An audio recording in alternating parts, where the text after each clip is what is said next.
maanta wuxuu madaxweynaha dowladda federaalka Soomaaliya mudane Maxamed Cabdullaahi Maxamed Farmaajo ku qaabilay xafiiskiisa Villa Soomaaliya danjiraha cusub ee u soo magacaabay dowladda Ingiriiska Soomaaliya danjire Ben Fender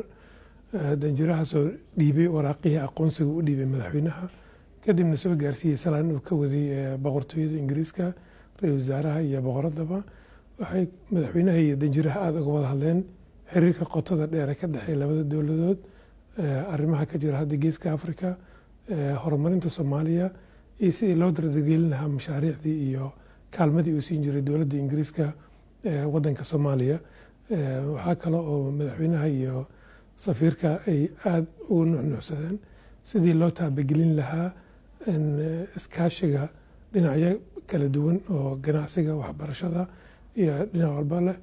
iyo jaaliyadda Soomaaliyada badan ee ku nool waddanka Ingiriiska ee qaybta ay ka qaato mujtamaca waddanka Ingiriiska sidoo kale waxaa galabta ku soo booqday xafiiska madaxweynaha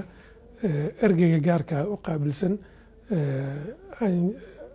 Chancellor Angela Merkel oo Germany Africa